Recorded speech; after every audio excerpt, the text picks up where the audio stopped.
Assalamualaikum warahmatullahi ta'ala wabarakatuh.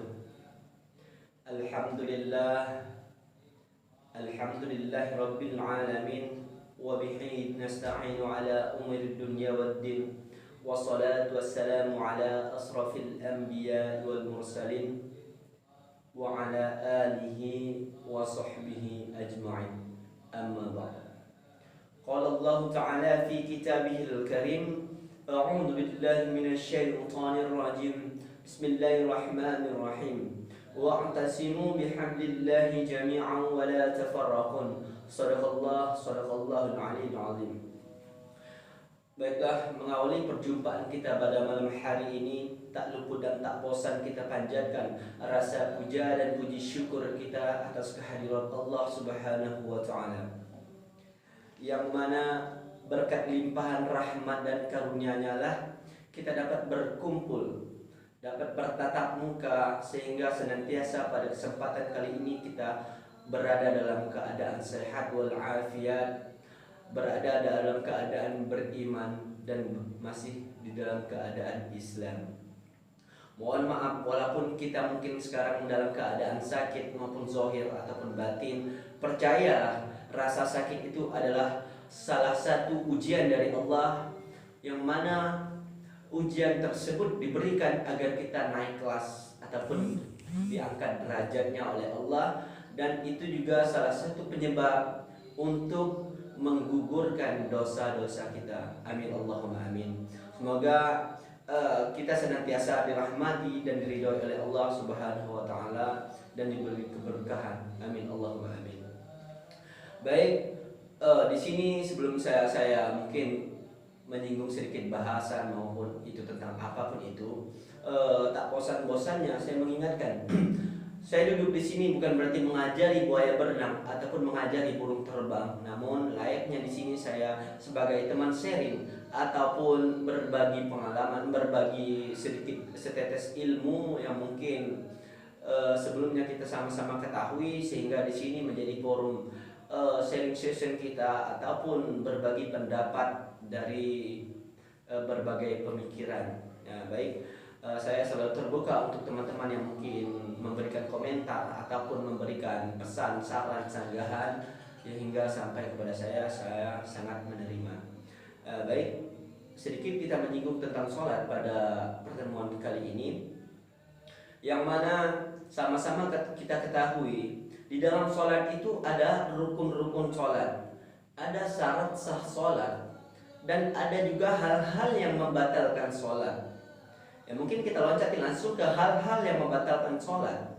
Di sini di mana salah satu hal-hal yang membatalkan sholat, yang pertama, jikalau batal wudhu kita ataupun keluar sesuatu dari dua jalan ketika kita sedang sholat, mau mungkin apapun itu sesuatu yang keluar dari dua jalan, yaitu kubul dan dubul, belakang dan depan dan belakang, atau lubang belakang dan depan, maka secara langsung sholat kita batal, wudhu kita batal. Dan jika wudhu kita sudah batal, maka serta sekaligus sholat kita juga ikut batal.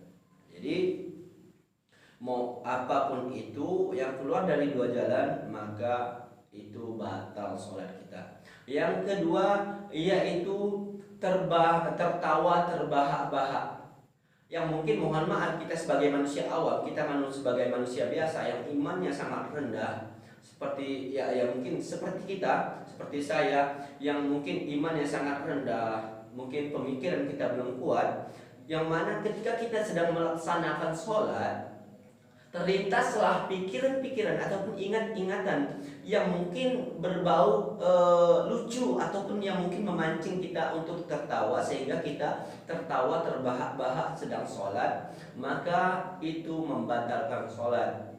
Nah, jadi ada lagi hal-hal yang membatalkan sholat, yaitu pergerakan gerak besar, maksudnya bergerak tiga kali berturut-turut di dalam sholat, maka itu batal sholatnya. Kecuali gerakan sholat, maksudnya bergerak di sini gerakan di luar gerakan sholat, seperti mungkin bergerak-gerak tangannya ataupun lehernya melihat kanan kiri ataupun kakinya ikut goyang-goyang, maka itu batal. Maksudnya gerakan besar ini di luar jari tangan dan jari kaki, kuping, hidung, bibir, mata. Ya mungkin kupingnya ada juga yang bisa bergerak-gerak sendiri, itu tidak membatalkan sholat. Tapi jikalau ada melakukan gerakan besar di luar gerakan sholat, maka itu membatalkan sholat. Dan yang terakhir yaitu makan dan minum.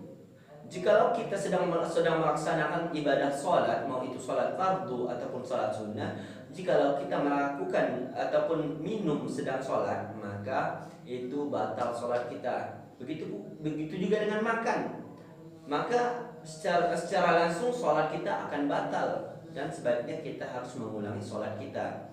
Namun ketahui teman-teman, ada makan yang tidak membatalkan sholat. Oke. Nah, jadi sama-sama kita ketahui ada makan yang tidak membatalkan sholat. Yang mana makan apa?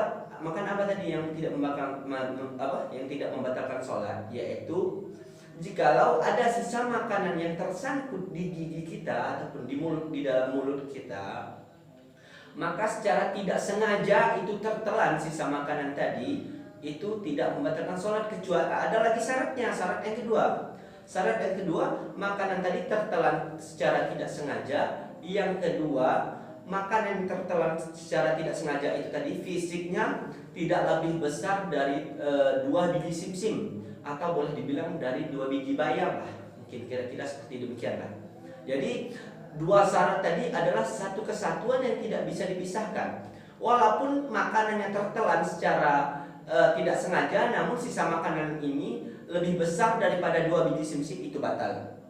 Dan jikalau misalnya makanannya tertelan secara sengaja, walaupun besarnya ataupun bentuk fisik ataupun diameternya lebih kecil daripada 2 biji simsim, namun ditelan secara sengaja, itu juga batal. Jadi syarat yang pertama yaitu tertelan secara tidak sengaja. Yang kedua, makanan yang tertelan tadi itu tidak lebih besar daripada 2 biji simsim. Jadi itu adalah 2 syarat makan tadi itu yang tidak bisa dipisahkan, adalah satu kesatuan itu.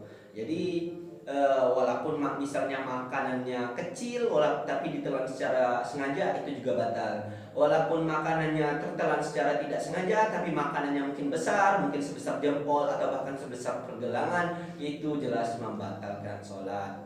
Ya baik, semoga ini bermanfaat untuk kita, baik untuk saya ataupun untuk teman-teman yang mendengarkan, mau siapapun itu yang mendengarkan. Semoga ini menjadi acuan ataupun menjadi pembuka pikiran kita agar berbagi pengalaman, berbagi pendapat.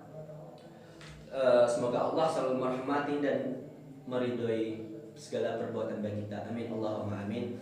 Baiklah, saya akhiri, wabillahi taufiq wal hidayah. Assalamualaikum warahmatullahi taala wabarakatuh.